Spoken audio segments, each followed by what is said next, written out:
let's bring it back now to one of our top stories. Facebook's independent oversight board upheld the company's decision to ban former President Donald Trump from its platforms. But the board also says that Facebook must review the decision within 6 months. Chris Bell is a professor of sociology and public policy and the founder of the Polarization Lab at Duke University. He's also the author of Breaking the Social Media Prism: How to Make Our Platforms Less Polarizing. Whenever I see things on social media, I would tell myself, oh, don't worry, it's only 20% of the people on Twitter saying 80% of the wildest things you could imagine. I really believed in the Pareto principle, or the 80-20 split with online conversations.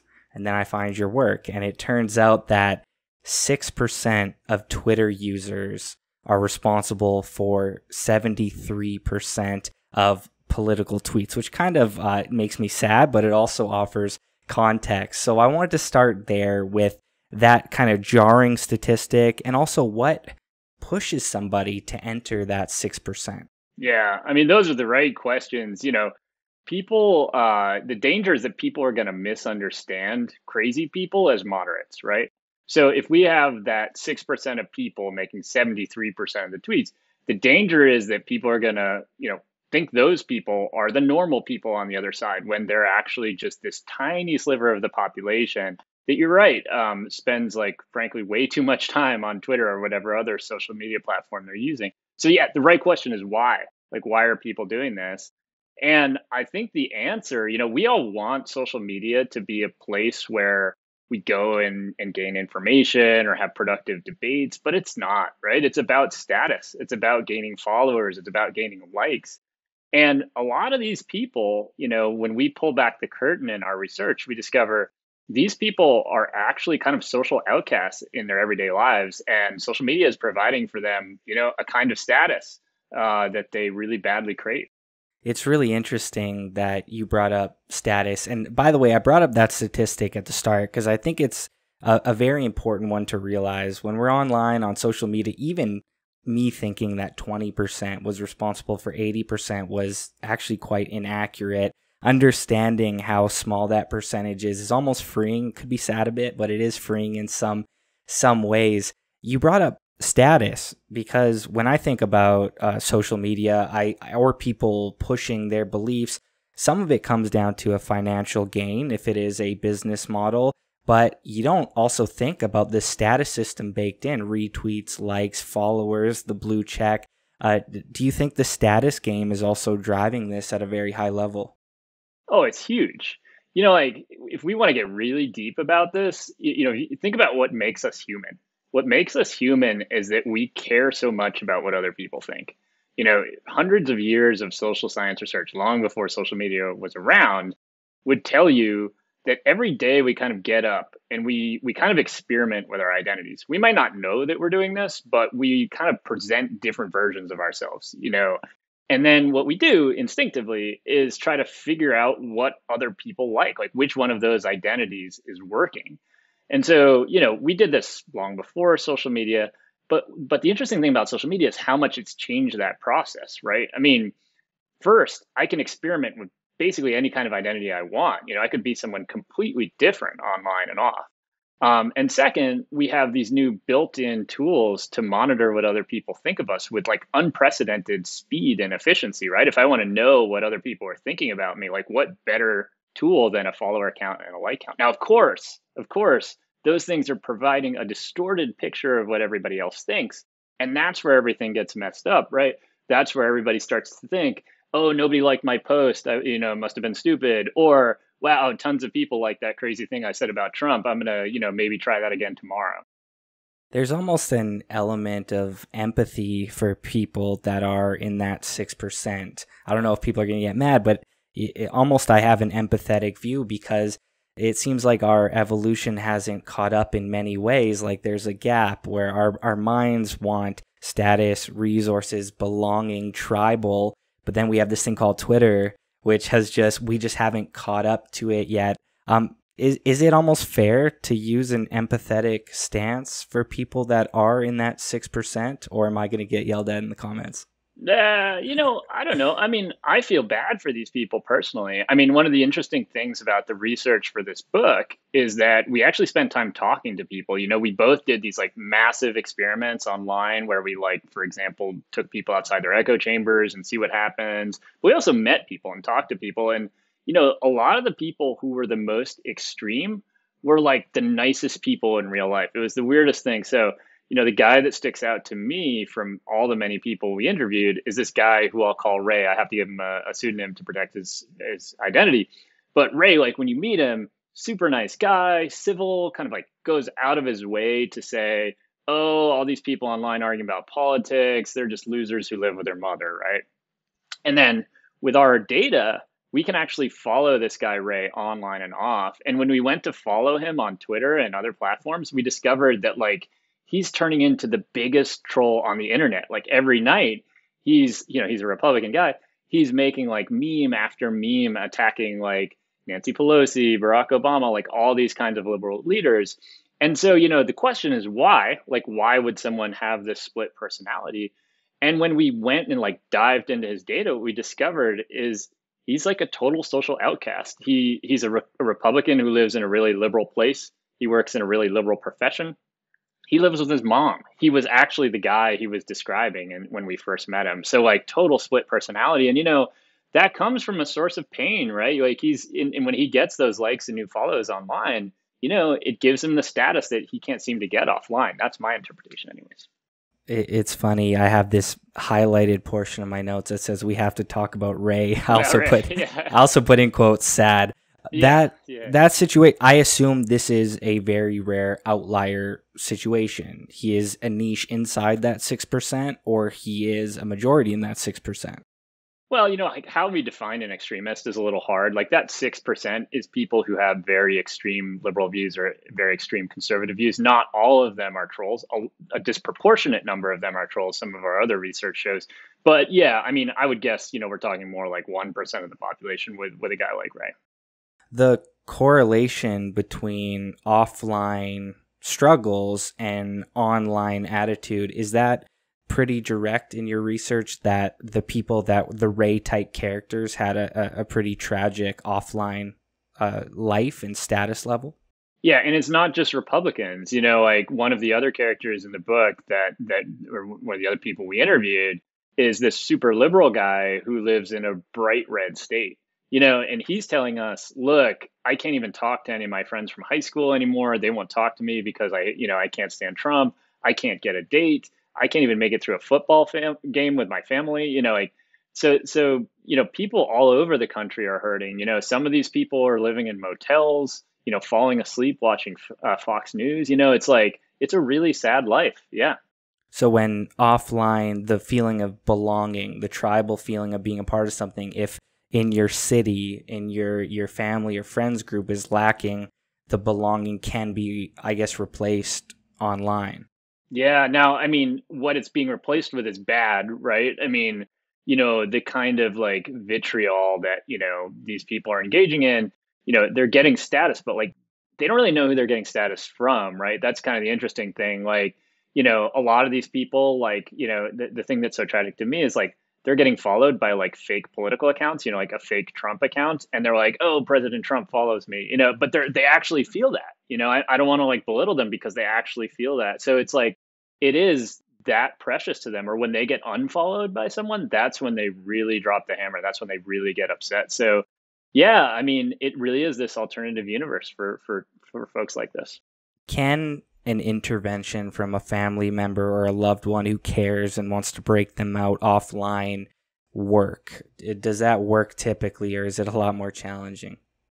Well, like there's good news and bad news. Good news is when we do this kind of offline intervention. So another study by someone at the University of Pennsylvania just brought a random Republican and a random Democrat together to talk for 10 minutes, like in a real world setting, not online. And after just talking for 10 minutes, polarization measures like drop. It's just like, and that's good old fashioned sense, right? Like, we all just need to talk to each other, understand each other, feel that empathy, whatever it is. But the thing is, like, that's just not the world we're living in right now. Another study out of Harvard that came out last month, indicates that most Democrats and most Republicans live in a part of the country where they are almost never going to interact with someone from the other side.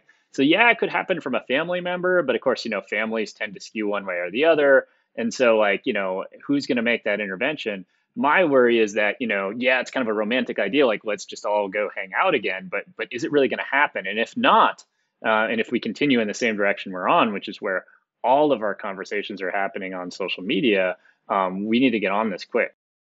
Is removing the status element from social media just my 26-year-old fantasy, or is there a genuine argument that no retweet, no favorite, no like, no follower count can actually create meaningful change in the world, or am I just overly optimistic? No, you are a deep 26-year-old. You're asking the right question. So, here's the thing: we don't really know, and we could, but Facebook and Instagram won't tell us. So, what's really upsetting to me, over 3 years, Instagram, experimentally removed the like counter, as you probably know. They did this in different countries with different types of people. And over 3 years, they did this to thousands and thousands of people. And then about a week or two ago, they put out a blog post that says, hey, we did a big study. It turns out it probably helped some people, but other people didn't like it. And so we're giving users the choice about what to do. They didn't tell us who benefited, how many people benefited, whether the people who benefited were the same people who didn't like the like counter being removed, which would be very plausible, by the way. So, that data is out there, and, same old story with Facebook. We need to be just demanding some transparency there. And, to not, we're used to not seeing their data as researchers, but now not even knowing, what their findings were for such a huge study over 3 years, a first of its kind study. Like, we just need to know. But yeah, I would speculate that removing status would really help. Super interesting that you brought up Instagram. I'm here in Canada, and I must have been in the pilot program for at least a year. I haven't seen any likes. And then I guess 2-3 days ago, I got the notification, would you like to see likes? I opted out because I thought that was beneficial for me personally.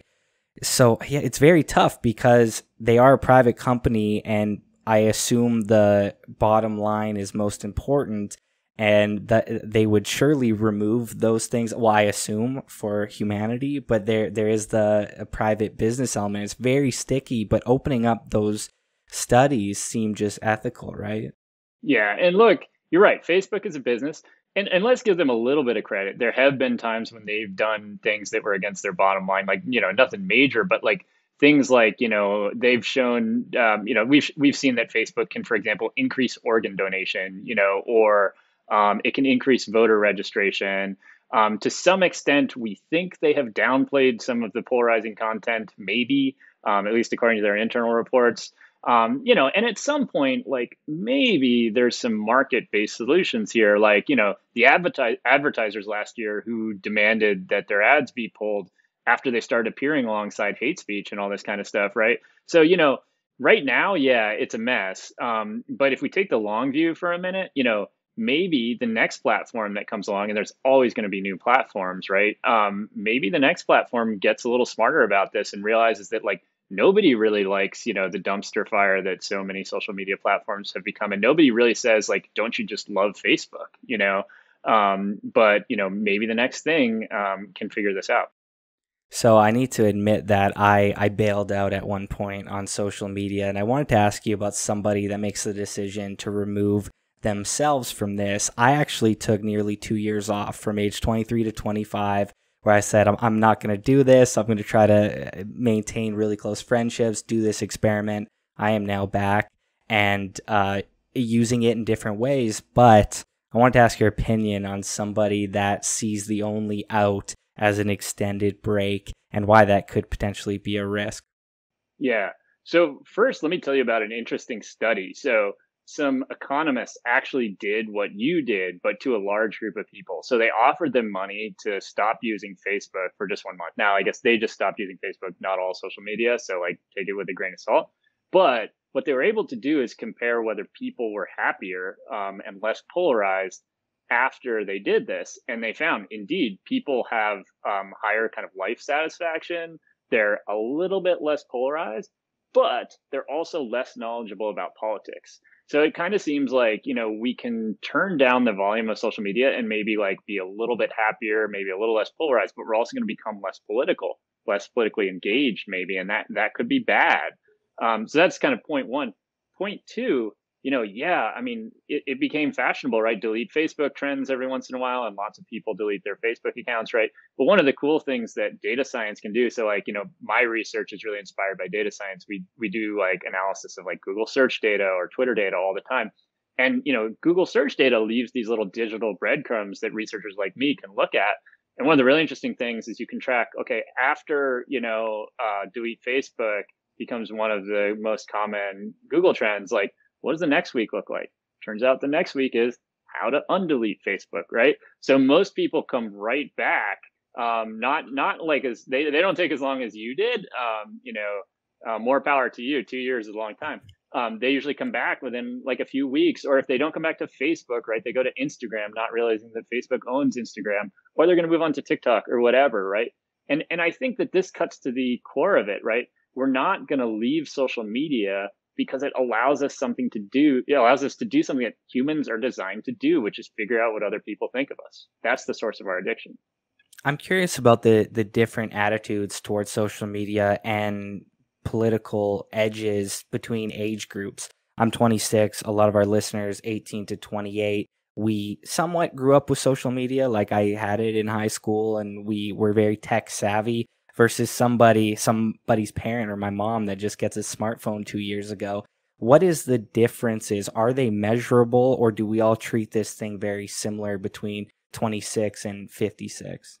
Yeah, I mean, so, I sympathize with your generations getting blamed for all kinds of crap, but you absolutely can't blame your generation for, misinformation and polarization. When we do studies, we've now been able to link who shares misinformation, who shares fake news. The data are now pretty clear. It's older people, and it's slightly more likely to be conservatives that share fake news. So why is that? One of the reasons why is, digital literacy, if you want to call it that. Like, old people they open up Facebook and they think it's like, CBS News or something like that. And they just don't understand the processes that go into producing a Facebook post. And so then they start sharing it left and right. Right. And so there are absolutely differences. The other thing is your generation, is facing down some huge problems, right? Like climate change, et cetera. Right. And so I think there's a much more acute realization that polarization is going to make the future a lot worse. So there's a kind of urgency that I see, in my students, especially who are probably about the same age as your listeners, right? To figure this out and figure this out fast and realize that technology is going to be part of the solution. It is very interesting to think about the understanding, and there's almost a baked in skepticism for young people. We've seen so much chaos from a young age online versus the classic kind of joke of the grandma getting scammed on her computer for the first time. That just gap in knowledge seems pretty apparent. So it's interesting to see that in fact our elders or the wiser people we are to look up to are potentially spreading the most misinformation online. It's very strange and counterintuitive. Yeah.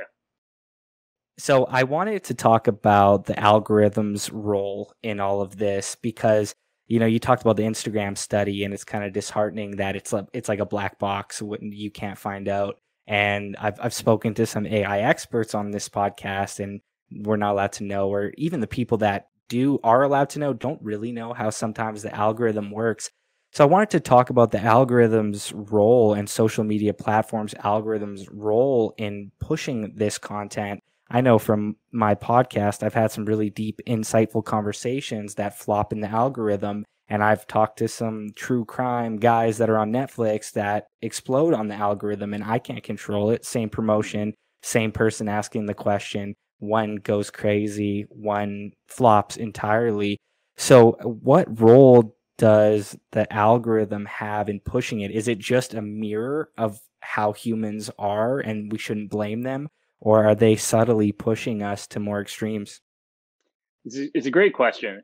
And unfortunately, we don't have the definitive answer yet. But we're starting to see some trends. And the trends don't necessarily work in the way you'd expect. So, for example, I think everybody's been creeped out by like micro targeting, right? That, you get served an ad and you're like, wow, how did they know? or, we see something like, some kind of, at least for some segment of the population, unexpected event, right? Like, let's say the election of Trump, or maybe it was Brexit in the UK or something like that, right? And we're like, oh, it must have been this powerful new micro targeting that, that swayed voters. And what we see actually is that even in purchasing behavior, micro targeting has very little effect or maybe no effect. And in political campaigning, it either has no effect or maybe even a negative effect in some cases. So, like, the idea that social media platforms have this kind of godlike power to, like, start tweaking our behavior, like, and I think like this comes up in, like, maybe saw the Netflix documentary, The Social Dilemma, super like seductive idea, right? Like, and I appreciate what that documentary is trying to do in terms of like raising awareness. But, it's not as if we can just like knock on the door of Facebook and say, hey, tweak this algorithm and everything's going to go away. What the data suggests, and again, this is very preliminary. So, we need, ask me again in like 2 or 3 years. But what the data suggests is that process of like algorithms, for example, radicalizing us, right? Like serving us increasingly radical content on YouTube. Maybe, some of your audience has seen these like New York Times piece about like the rabbit hole and how people are going down it, right? Again, super plausible, and it would explain so much if it were true. But the preliminary data is suggesting that that is probably only happening to less than 1% of people, and maybe as few as 1 in 100,000 people. So what this says to me is like, we, on the one hand, like technology and algorithms are amazing, right? They can drive a car or detect cancer. That's amazing. But it turns out that hacking human behavior is actually much more complex. And most of the algorithms are far away from actually having huge shifts in our behavior. Instead, what's happening is we've seen an increased supply and bad behavior from humans. So if you look at like, YouTube, it's not so much that YouTube's algorithm seems to be nudging us towards more extreme positions. It's that it's giving a microphone to a much broader group of people, and especially a much more radical group of people. So we have kind of like a supply side problem in the algorithm problem. There may be some small effects, but, the root cause is the people producing the content. The algorithms are kind of agnostic. They're just, spreading it. Yeah, I've always felt like the algorithms are very much a reflection of us, and maybe we can't blame as much as we do or oversimplify. But it's interesting, you talk about the gap between the awareness the algorithm can bring versus behavior change. And that is a meaningful gap that we should talk about, because, so not blaming you for this, but I don't watch really any political stuff on my YouTube. I sometimes watch history documentaries, but nothing current political. I'm from Canada. I'm not allowed to vote in the US. So I've stayed out of it. I was researching you for this conversation, and a couple of your videos led to a couple for the first time on my homepage seeing more political conversations about social media, about bans, about the president, of course. But just because I got 3 days of awareness, my views didn't change, and resisting a few clicks, those quickly went away. So I guess it's important to have the conversation about, you might see some more things, but the gap to actual behavior change as a young adult is far wider than maybe we think. Exactly. Yeah. And that's why, when we hear these, data points, like there's leaks out of Facebook, for example, that suggest, lots of people are suddenly joining radical groups. And that's super concerning. And I'm not at all saying that the algorithms don't play any role. But, we don't know that those people then, developed more radical views, that they, did something awful offline, right?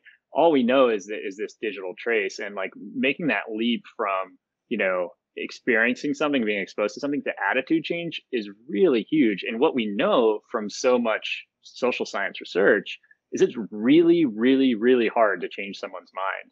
And if, if that's our baseline, we can't expect an algorithm to just like magically hack that. And indeed, like the research is showing that most of the time, and again, things are still preliminary. We need more studies. We need more data from Facebook in particular. But, this probably is only going to explain a tiny bit of the overall vitriol and polarization that we see on social media, much as I would like to say otherwise. While the law is one thing, should we as users of Facebook, Instagram, Twitter, YouTube demand the donation or the funding of more social science research, or even the transparency of, I don't intend Facebook to have to spend $100 million on social science research, But as a user of the platform and a part of these platforms, should we and my generation be saying, hey, you guys should be funding some of this research, or you guys should be more transparent just as on a social level? Do you think that's probably mandatory? Yeah, and they are doing some of that. They give small grants to researchers, and that's a good thing. And again, like, I don't. It's so easy to take a huge corporation like Facebook and just say this is an evil place making money, right? There are people inside Facebook, doing really important work trying to figure these questions out. Where the rubber hits the road is though, like, the lawyers, the PR, all this kind of stuff. There's a lot of valuable information even inside Facebook that social scientists inside Facebook who have tried to answer these questions who can't tell us the answers. And that's really concerning to me. I mean, if we think about regulation and what the government is going to do, one of the levers that the government can pull is to demand some type of transparency and data access for researchers. And, oddly enough, in the deeply polarized United States right now, like, this might be one of the few issues where there's bipartisan consensus, right? Like, Democrats don't like social media, Republicans don't like social media now for very different reasons. But, maybe, just maybe, we can try to get some kind of independent audits and really start to, to move the needle. Because the problem is, people think that machine learning again has this godlike status, right? That it can, like, we just throw more computing power at this and we can figure it out. The very best models trying to predict a very simple social science outcome, whether or not people are going to wind up in poverty or not, using mountains of data involving hundreds of the top researchers from around the world, Stanford, MIT, all over the place, did slightly worse than a basic non-machine learning approach. So the idea that we're just going to throw more computing power at this and fix the problem is not gonna fix the problem. What's going to fix the problem is understanding the motivations of social media users and why they do the things they do. And Am I being am I being an irresponsible conspiracy theorist to say that they haven't opened up their data to protect their bottom line? Because if that data is positive and almost liberating for these concerns we hear, wouldn't it just be beneficial for everybody to dive in? What is the real reason why that data wouldn't be publicly available, if it wasn't for my conspiratory mind saying that maybe there's some dark data in there that would be a bad headline? Yeah, listen, the answer is I don't know, but I also don't blame you for being a conspiracy theorist at all either. I think Facebook's big problem is just the lack of transparency. It's actually, I think at this point, there've been so many leaks and so much, broken trust that, like, they could go a long way just by putting information out there. And, earlier we were discussing some of the things we don't like about Twitter, but look at Twitter, they're doing some exciting things. They share mountains of data with researchers. They allowed us, for example, to do a study of what happens when you expose people to, they allowed us to try to figure out what happens when people get exposed to, like, the Russian misinformation campaign. They are now opening up even more data to academic researchers, and their new initiative, Birdwatch, this is the one that's like crowdsourced misinformation detection on Twitter. They're opening up all the data to that in real time. So, there's going to be variation. And I think, just as much as we need to criticize Facebook for not opening up the data, we also need to, like, applaud Twitter, because, like, they don't have to do that. After all, they're a corporation. And much as we might not like it, the choice is theirs. Speaking of the different platforms, I hope I could speak for my age demographic where we kind of have the consensus that Twitter is maybe the most polarizing social platform for us. But as someone that has really gotten into the research, do you see measurable differences between a Twitter and a Facebook, or are they all too similar to actually say there's a difference?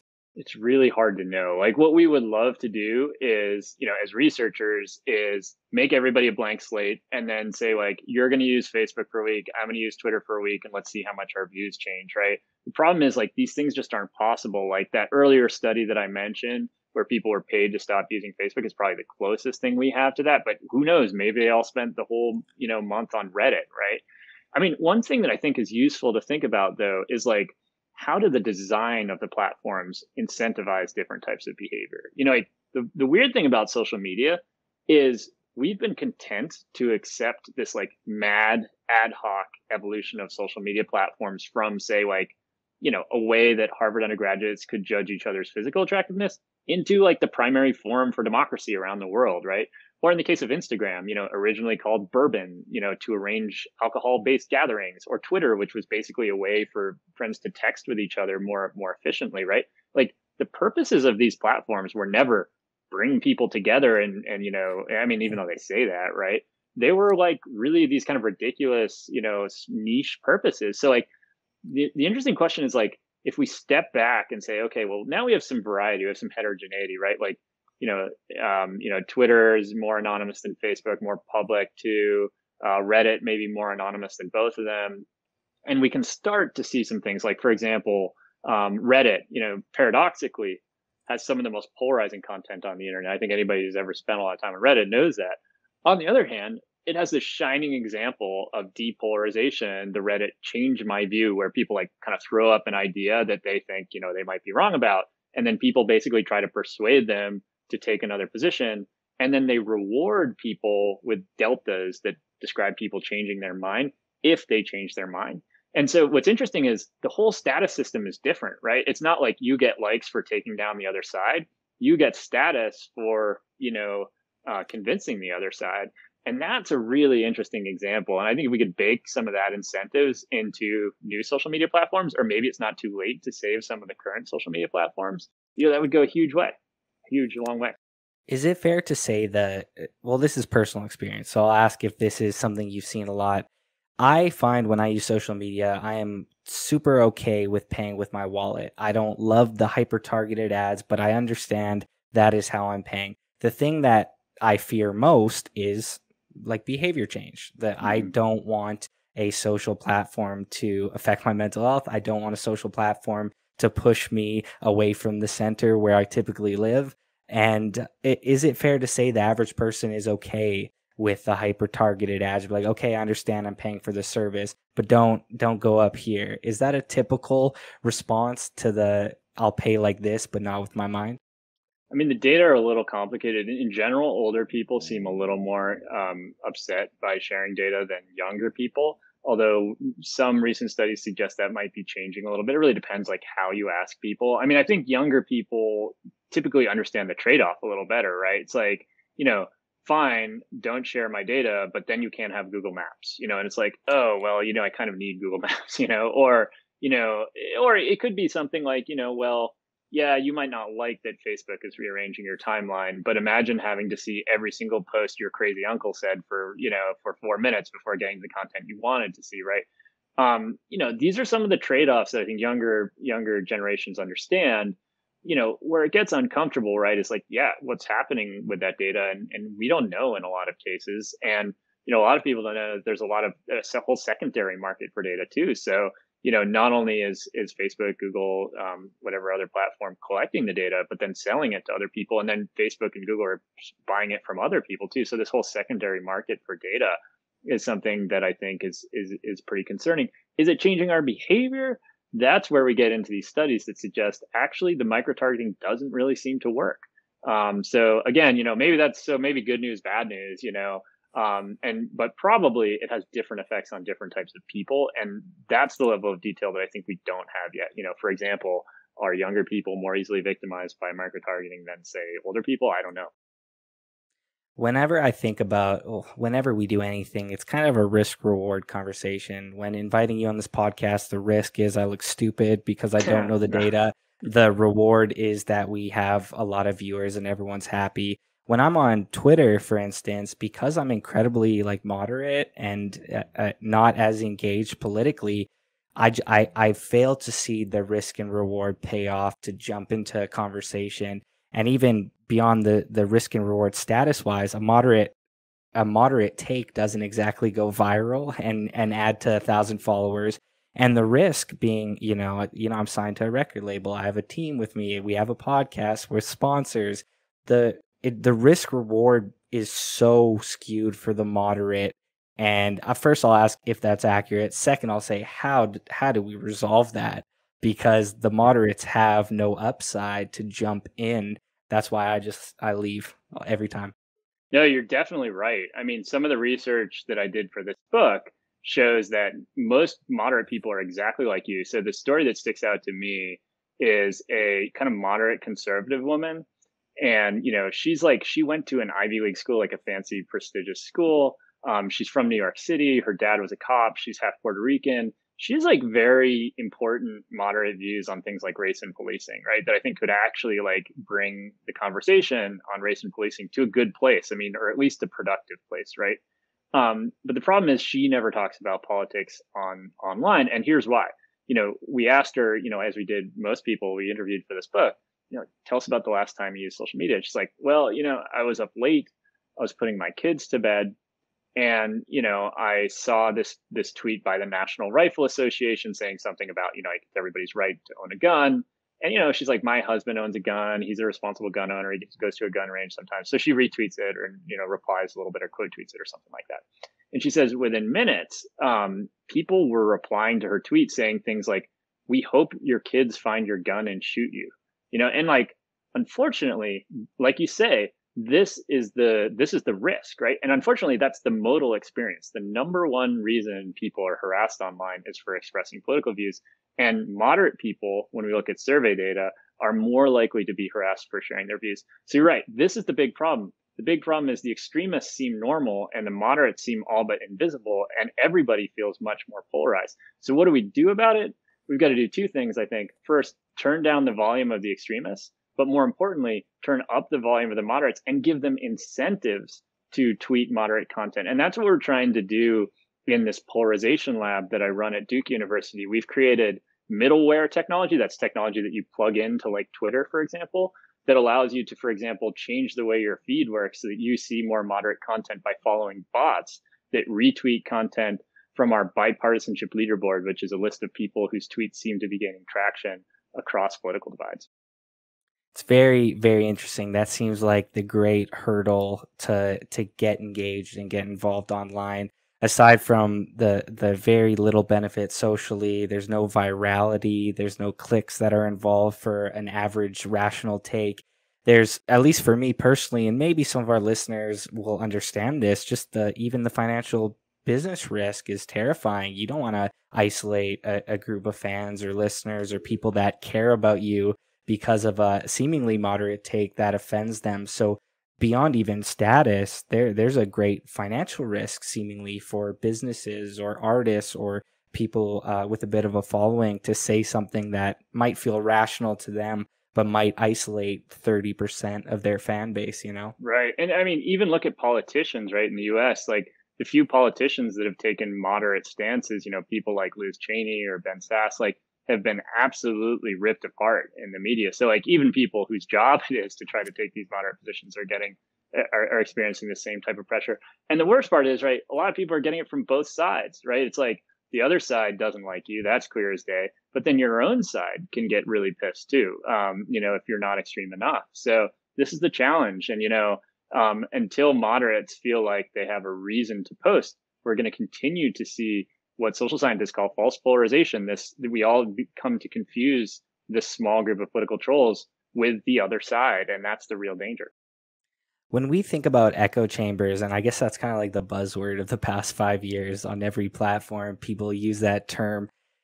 At least from everything I've seen, it kind of felt very right. If you keep hearing the same thing, you're going to lock in. It sounds like in your book and in your work and some of the research, you've tested the actual strength of an echo chamber and if it really does what we think it does.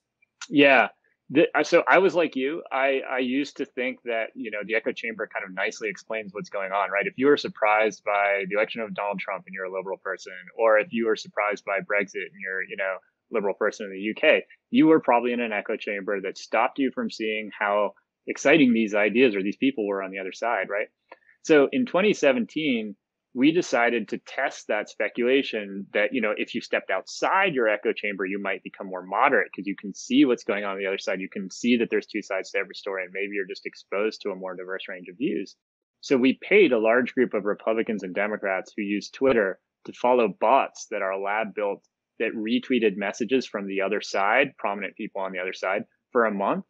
And what we wanted to see is that those people would become more moderate, that they would, maybe conservatives would become a little less conservative, liberals would be a little less liberal. what we saw was not just no effect, but the opposite effect.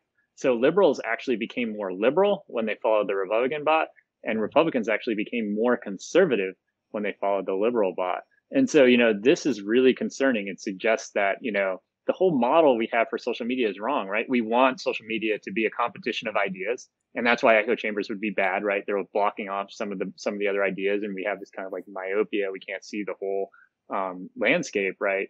But really, it's a competition of our identities. When you step outside your echo chamber, let's say you're a liberal person in the United States, you're not commonly considering the center right, arguments of a David Brooks from the New York Times or Steve Bullock, the centrist right, conservative governor of Montana. No, you're focusing on like Ted Cruz calling, Alexandria Ocasio-Cortez a socialist, right? And that's pissing you off. So what we're exposing ourselves to is more partisan warfare, not the kind of content that might actually diversify and liberate us from kind of one-sidedness. I keep going back to like human nature or evolutionary psychology, but it kind of like when I go to Netflix, I want to either watch the funniest thing available or the scariest thing available. The movies that don't seem to do well are relatively boring without a happy ending, without a pop. Is there just an element of us in terms of our entertainment, what lights our brains up, that we go to these extremes, unfortunately, and our views on music and movies and what we've done for the past 50 years has just entered kind of the real world. Is that fair to say? Yeah, I mean, I don't think we want to get too romantic. So like before your generation was alive, right? Like I think your generation here is like, it didn't used to be this way. Things used to be so different, right? But there's a lot of evidence that that's not really the case, right? That, actually, we've always kind of been seduced by extreme things, and that, like we went back to like the 1920s, we could find evidence of fake news and, in the US and elsewhere, right? Or, polarizing elites or populist elites, whatever you want to say, so I do think it's partly human nature. Whether social media is making it worse, I think is a big and important question that's not easy to answer. But yeah, I mean, it's certainly part of human nature. The other thing I would say though is like most people also want to avoid politics, so yeah, most people want to watch Netflix and not watch, C-SPAN, right? For a reason. And it's because politics can be pretty boring and out of touch with, what most people go through in their everyday lives. But when we think about this stuff, we kind of assume that everyone is this deep political creature who can, express opinions on a lot of different things. And most people just, don't care, or they care about one or two things. And so the idea that you can kind of, convince everyone to just, suddenly engage with this complicated, sometimes, highly or unnecessarily complex, information and change their minds when, Netflix is the other option is a tough sell. It's interesting that you brought up that we romanticize it. My generation, I have a podcast coming up with a historian about World War II. So as I've done a great deal of research, this is as human as it gets. It's not a new phenomenon. I have a really tough question, and I don't know if you'll have an answer, but let's say you're in charge of a high school curriculum and you're giving a kid their first smartphone, their first time on social media. They're in high school. What advice do you give? What foundation do you try to lay when that first iPhone enters their hand? Is there any advice? Are there any parameters that you would tell a parent that like, hey, this is important to start when they first grab that thing? I think the single most important thing is to tell them about the gap between social media and reality. As soon as that phone gets into the hand for more than 8 hours a day, which it does, by the way, the average, 15 to 17-year-old is online almost all the time. um, you know, this gap starts to broaden, right? Like everyone is, prettier or, smarter or whatever. And those things can stretch far beyond politics and political polarization, like I study, right? I mean, that can cause all sorts of issues. But I think like really educating people about like how and why things go viral, right? What the real lives of people are who are, like YouTube celebrities or TikTok celebrities or whatever, right? And not normalizing that, like periodically pulling people back and helping them see what I call the reason I called my book Breaking the Social Media Prism is I want people to learn how to see how social media distorts reality. And, I'm talking most about politics, But I really think, this could apply to all sorts of stuff from like body image to like, just basic civility, right? Like when you see someone being a jerk on social media, right? Like they're doing that for a reason, right? And understanding those motivations, I think, is really critical.